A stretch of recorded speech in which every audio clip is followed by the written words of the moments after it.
श्री सनातन धर्म सभा के चुनाव 2021-22 में किए गए थे। अब कुछ दिन पहले श्री सनातन धर्म सभा जम्मू व कश्मीर ने एक अजलास बुलाया। उसमें सभी सदस्य जो है उन्होंने भाग लिया।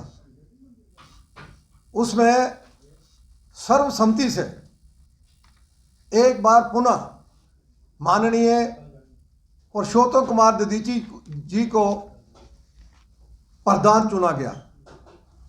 तो आज हम इसलिए प्रेस वार्ता करने आए हैं कि पुरुषोत्तम जी आगे अपनी कार्यकारिणी का जो विस्तार करना है और सदस्यों ने माननीय पुरुषोत्तम जी को अधिकार दिया है कि वो अपने कार्यकारिणी बनाए। तो माननीय पुरुषोत्तम जी, अभी आपके सामने ये जानकारी आई है कि श्री सनातन धर्म सभा जम्मू कश्मीर के 2 वर्ष के बाद पुनः जो चुनाव होने थे उसमें सर्वसम्मति से ये पुनः दायित्व मेरे पास आया है और विधान के अनुसार जो अधिकार मुझे दिए गए उन अधिकार के अनुसार मैंने कुछ पदाधिकारियों का चयन किया है। आज उनको मैं सबके सामने परिचय करा रहा हूं, उनकी घोषणा कर रहा हूं। मेरे साथ बैठे हुए श्रीमान प्रभात सिंह जी जमवाल, जो श्री सनातन धर्म सभा जम्मू कश्मीर के पूर्व में महासचिव थे, अब नए जो अपनी कार्यकारिणी है उसके अंदर आप कार्यकारी प्रधान रहेंगे। इनके स्थान पर महासचिव के नाते श्रीमान संजय गुप्ता जी इस तरफ बैठे हैं, आप सनातन धर्म सभा के महासचिव रहेंगे। इसके अतिरिक्त 2 उप प्रधान श्रीमान शक्तिदत्त जी शर्मा और एक श्रीमान अरुण गुप्ता जी जो चैम्बर के प्रेसिडेंट भी हैं, आज जहां नहीं हैं दिल्ली हैं, ये दोनों सनातन धर्म सभा के उप प्रधान रहेंगे। इसके अतिरिक्त सनातन धर्म सभा के कोषाध्यक्ष के नाते, ट्रेजरर के नाते JNK बैंक से सेवानिवृत्त श्रीमान राजन शर्मा जी इधर बैठे हैं, आप इसके ट्रेजरर रहेंगे। श्रीमान दलीप गुप्ता जी और अनिल मगोत्रा जी, आप इधर बैठे हैं, दलीप गुप्ता जी और अनिल मगोत्रा, आप जॉइंट सेक्रेटरी रहेंगे। श्रीमान अशोक गुप्ता जी बैठे हैं, आप जॉइंट ट्रेजरर रहेंगे। इधर श्रीमान आशुतोष जी बैठे हैं। इस प्रकार जो अपना जो सुभाष जी के दायित्व क्या है, सनातन धर्म सभा के कार्यकारिणी के अंदर एक विषय चल रहा था कि पूरे देश के अंदर ना जाने क्यों 1947 के बाद जो भारत के प्रथम प्रधानमंत्री जवाहरलाल नेहरू जी ने प्रथा चलाई थी कि सोमनाथ के मंदिर में ना जाना, जब उसका पुनर्निर्माण हुआ और वहाँ राष्ट्रपति बाबू राजेंद्र प्रसाद जी के जाने के बावजूद प्रधानमंत्री यहाँ से बाहर चले गए विदेश में, वो प्रथा अभी भी तब से चल रही है। अभी लगभग 497 वर्षों के पश्चात भगवान राम के वहाँ प्राण प्रतिष्ठा हो रही है अयोध्या में, परंतु नेहरू जी के परिवार और उनकी द्वारा चलाए गए जो राजनीतिक लोग हैं उनका वही डर रहा है। हम राम जन्मभूमि के अंदर वहाँ मंदिर निर्माण प्रतिष्ठा के बीच में नहीं जाएंगे, अर्थात मानो राम इस देश के विग्रह हैं, राष्ट्र पुरुष हैं, उनका अपमान, ये तो 17 वर्ष पूर्व ही समाज को सोच लेना चाहिए था किस प्रकार भगवान का अपमान करने वाले ये लोग हैं, और आज भी भगवान का अपमान कर रहे हैं, सनातन धर्म के लिए कटु शब्द बोल रहे हैं। मेरा इन लोगों से एक निवेदन है, क्योंकि मैं एक ऐसे संगठन से संबंध रखता हूँ, क्योंकि सनातन संस्कृति तो संसार के अंदर सबसे प्राचीन सनातन संस्कृति है, उसका मैं प्रतिनिधित्व जहाँ कर रहा हूँ। मेरा इन लोगों से निवेदन है, मैं कठोर शब्दों में बात नहीं कर रहा हूँ, ये अपने आप को ठीक करें, नहीं तो समाज आने वाले समय में 2024 में इनको अपनी औकात दिखाएगा। ये लोग किस प्रकार के कह रहे बात के सनातन को हम नहीं मानते। आज सारा संसार सनातन को मान रहा है बंधुओं। आज अमेरिका के अंदर बिल्कुल ये मान्यता है कि पीपल का वृक्ष और तुलसी को सर्वोच्च वृक्ष मान रहे हैं अपने स्वास्थ्य के लिए।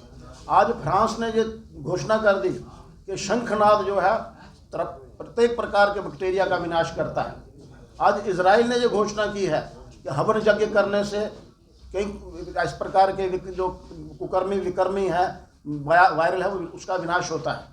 चीन ने यह स्वीकार किया है कि दाह संस्कार करना सबसे श्रेष्ठ है और सब लोगों ने यह स्वीकार किया है कि सनातन संस्कृति की परंपरा नमस्कार करना ये सबसे उत्तम है। और ये कह रहे हैं सनातन को मान्यता नहीं है, सनातन को मानते नहीं है।